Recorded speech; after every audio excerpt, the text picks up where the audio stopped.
வணக்கம். திருமண அழைப்பிதழை வாசிப்பது உங்கள் சுஜிதா. முதலில் திருமணத்திற்கு என்ன செய்வோம்? சொந்தம் பந்தங்களை பத்திரிகையை கொடுத்து வாருங்கள், எங்கள் கல்யாணத்தை சிறப்பாக நடத்தி கொடுங்கள் என்று அழைப்பிதழ் கொடுப்போம்.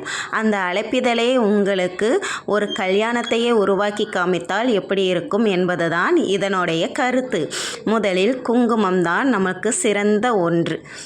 திருமணத்தில் வாருங்கள் வாருங்கள் என்று வரவேற்பதும், உள்ளம் மகிழ எல்லாரும் சேர்ந்து அந்த திருமணத்தை நடத்துவதும், அவர்களுக்கு ஆசீர்வாதம் செய்வதும், பூக்கள் தூவி இன்புற்று வாழுங்கள் என்று சொல்வதும், நடனமாடி இன்புற்று இருங்கள் என்று சொல்வதும், விநாயகரை துதித்து நீங்கள் எப்பொழுதும் வாழ்வில் சந்தோஷமாக இருங்கள் என்று சொல்லி ஆசீர்வதிப்பதும், புத்தாடை உடுத்தி நம் வாழ்க்கையில் புது தருணத்தை ஆரம்பிப்பதும், சிறப்பான வாழ்க்கையை தொடர்வதற்காக தேவர்கள் தேவிகள் எல்லோரும் வந்து ஆசீர்வதித்த அந்த இடம் சூழ அனைவர்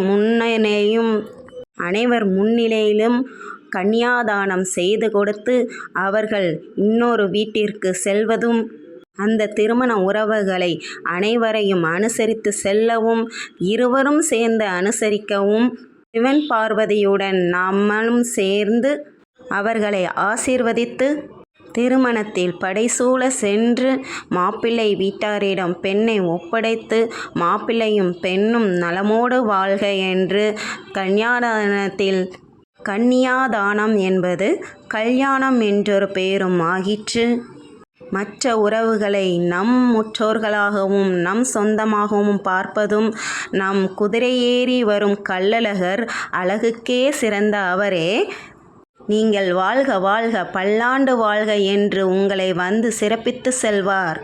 இந்த பத்திரிகை எப்படி இருந்தது என்று கமெண்ட் பண்ணுங்கள், சப்ஸ்கிரைப் பண்ணுங்கள், லைக் பண்ணுங்கள். பாய்.